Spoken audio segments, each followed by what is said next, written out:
at today's headlines.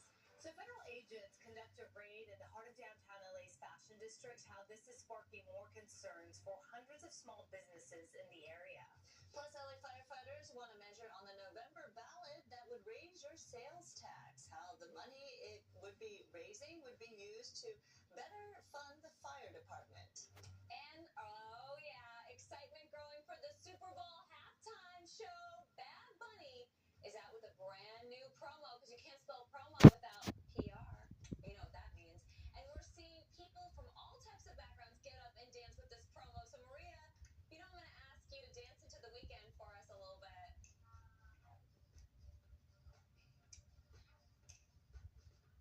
It is on. My mic was on. What do you mean? It was on. That's a new dance move. Is my mic on? Okay, my mic on. Is my mic on? Oh, Amanda, you kill me. What? They're dancing. Okay, let's talk about this. Let's talk about the wind and how it's coming. This is my dance, Amanda. See, when I do stuff like this, that's my version of the dancing, okay? The offshore flow is with us, and that is what's going to help warm us up again today, with temperatures well above average. 61 in Burbank, 63 in Santa Monica, downtown LA, 39 in Big Bear, currently 71 in Palm Springs. And as we look at our high temperatures this afternoon, 82 in the low desert, 68 in the high desert areas with dry conditions, breezy still below the canyons and passes and the mountains as well. But you know what? It's staying below advisory criteria, so that's a good thing. 81 for downtown LA today. That's well above normal. Feels more like June than January. How long will this last, though? This weather pattern is supposed to be kind of colder and rainier, right? I'll talk more about the changes coming in our weather in just a few moments. Back to you. All right, Maria, thank you. Several people are detained during an ICE raid in the Fashion District. Mario Ramirez live in that area with all the details on this. Mario? You can see things are definitely picking up here this morning. This is one of downtown LA's busiest commercial areas, and some workers now fear about returning after another immigration raid played out here at this busy downtown intersection. Now, video here showing unmarked vehicles pull up near Maple Avenue and 11th Street. Federal agents, some of them armed, standing in the street as the operation unfolded around 11 a.m. Thursday. Witnesses say agents began asking vendors for proof of citizenship. Bystanders reported the scene, some yelling and heckling agents as tensions ran high. This is a major hub for small, minority-owned businesses, most Latino, and for some, it brought back painful memories of the raid here back in June when dozens were taken into custody, one that businesses are still recovering from. We spoke to one business owner as she was opening up here this morning. They ran away like screaming, saying, "Oh, immigration, la migra, la migra." People are really afraid. I have friends that were gonna come yesterday, but they saw the video, so they had to go home because of the fear of the family getting taken away and everything. Do you know anyone or any business owners who've been detained here? No, no. I just know like people around like around here that their families have been taken. Following the raid here in the Fashion District, Mayor Karen Bass expressed her concern about President Trump's threats to the Insurrection Act, which could bring military forces back to Los Angeles to assist with raids, which we've seen have been happening on a daily basis. Now, that business owner that we just heard from, well, she says she's been here at the Fashion District for the last 5 years selling wholesale clothing, and she adds that business hasn't been the same since that raid back in June. She now anticipates things will only get worse. For now, in the Fashion District downtown, I'm Mario Ramirez. Back to you. All right, Mario, thank you. Now, 3 days since a building caught fire, and crews are still at the scene after human remains and a body were found there. The vacant building caught fire in North Hills on Tuesday. On Wednesday morning, dogs found human remains. Yesterday, the fire department also confirmed the fire was fatal after a body was found inside, and they're expecting to move that body today. The fire also displaced 27 people from the apartment building next door. So let's take a live look at the scene right now. 3 days after that fire broke out, you could see demolition crews there hard at work. This is Parthenia Street. That'll be closed between Columbus Avenue and Burnett Avenue at least through today. You can see the heavy machinery there and the damage left behind. Again, the investigation underway as to the human remains found there, as well as that body, which will be removed today. Of course, we'll continue monitoring this story as it develops. LA firefighters are taking their case straight to voters. A new ballot campaign now underway to raise money for more firefighters, newer equipment, and improved fire stations. To serve the city, but we need your help. measure seeks a half-cent sales tax, which would generate $345 million annually. If approved, the city's sales tax would go up to 10.25%, which is still lower than some nearby cities. Firefighters say that they are underfunded, and it shows their inability to be able to help the community. Our emergency response times are now almost twice as long as national safety standards recommend. When someone's house is on fire, when a child can't breathe, when a cardiac arrest happens, seconds do matter. When you call 911, we should be coming to you in 4.5 minutes. We're taking almost 8 minutes to get to you because we do not have enough resources, and that's the truth. The measure would need a 2/3 majority to pass. We're learning more about the bomb threat that forced the evacuation of the Park West Bicycle Casino and Hotel in Bell Gardens yesterday. Casino security received a phone call about a bomb threat at around 4 o'clock in the afternoon. Bell Gardens mayor told news media the caller demanded $50,000, claiming they'd open fire on the casino floor if that demand wasn't met. They also claimed to have someone nearby with a bomb. Police evacuated the hotel and casino while SWAT teams checked the property for explosives.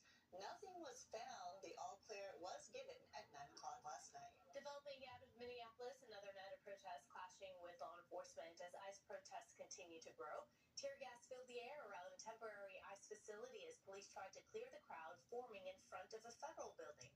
President Trump has threatened to invoke the Insurrection Act to try and bring law and order to the situation. While the military is generally barred from being deployed for domestic law enforcement without congressional authorization, the Insurrection Act gives the president the power to deploy the military inside the U.S. to suppress rebellion or domestic violence or to enforce the law in certain situations. The Insurrection Act is rarely used, though. In fact, the last time it was used, it was to get a handle on the deadly 1992 Los Angeles riots. President George H.W. Bush enforced the law at the request of the city's Democratic mayor and the state's Republican governor. So for now, all eyes are on Minneapolis, where tensions have been high since an ICE agent shot and killed Renee Nicole Good last week. The White House described her as an agitator who tried to use her car to ram a federal agent. And Wednesday, another person in Minneapolis was shot by an agent. This time, it was in the leg, and it wasn't fatal. Federal officials say the man was attacking an agent with a snow shovel and broom handle when he was shot. Now to the latest on the crisis in Iran, gripped by nationwide protests for more than 2 weeks now. So there are some signs of a slowdown, but that might not represent what's really happening there on the ground. We are seeing some video out of Tehran today that appears to show calmer streets, but it remains to be an explosive situation. Calmer streets does not mean much for Iranians because Iran's internet, that is, has been shut down, and that has really diminished the flow of information that we're getting out of that country. There are brief periods when communication is, though, getting through. The UN Security Council just held an emergency meeting at the request of the United States, and no options appear to be off the table. President Trump is a man of action, not endless talk like we see at the United Nations. My strong suspicion is the president is waiting to get the correct military package in place. We could do it. We may not be able to do it at the scale we did before, ready, set, go, but I believe we could go in there, disrupt their command and control, shut down their ability to respond, and make significant strides. California, home to the largest Iranian-American community outside of Iran, and many here are desperately worried about their loved ones. In fact, coming up at 10:20, we will be speaking with a local human rights attorney with some very close ties to the situation in Iran. New this morning, President Trump says he might punish countries with tariffs if they don't support the U.S. takeover of Greenland. This comes as military troops from 6 European countries have just arrived in the island country as part of the first deployment of NATO's Operation Arctic Endurance. They are providing personnel in a show of solidarity with Denmark as President Donald Trump continues to push for a U.S. takeover of the island. He claims the Danish territory is essential for America's national security and will not rule out using military force to take it. The U.S. and Taiwan have reached a major trade agreement. It aims at boosting semiconductor investment right here at home. Under the deal, Taiwanese tech and chip companies, including industry giant TSMC, will invest $250 billion in the U.S. manufacturing. The investment will then focus on advanced chips, artificial intelligence, and energy products and projects. In return, the U.S. will then cut tariffs on Taiwanese imports to 15%. Good news if you're thinking about buying a home. Mortgage rates have dropped to their lowest level in more than 3 years. The average 30-year fixed loan is now just over 6%, a level not seen since 2022. The drop comes after President Trump directed Fannie Mae and Freddie Mac to buy billions in mortgage bonds to help with affordability. Lower rates could ease some pressure, but high home prices are still a challenge for many buyers. All right, got any plans yet this weekend? Big Bear Mountain Resort ready for the MLK holiday weekend. All the rain we had recently left Big Bear's trails without any fresh powder, but thanks to the cold temperatures, the resort has been hard at work making man-made snow. Earlier on Good Day LA, we did catch up with Justin Kenton about what people can expect as they head into the weekend. We have about 21 trails total across all 3 mountains for this weekend. Hopefully more. We might get Chair 7 here at Snow Summit open by Friday or by tomorrow. And then we do have some stuff for kids and families too. If you're not quite into the skiing and snowboarding, we have tubing, we have snow play at Snow Valley. So there's plenty of stuff to come see and do. Plus, it's just a great time to get out, get up above it. Should be a nice, bright, sunny weekend. Plenty of fresh air to enjoy. So come up and see us. So if you're interested in the sun and snow this weekend, he does recommend booking in advance.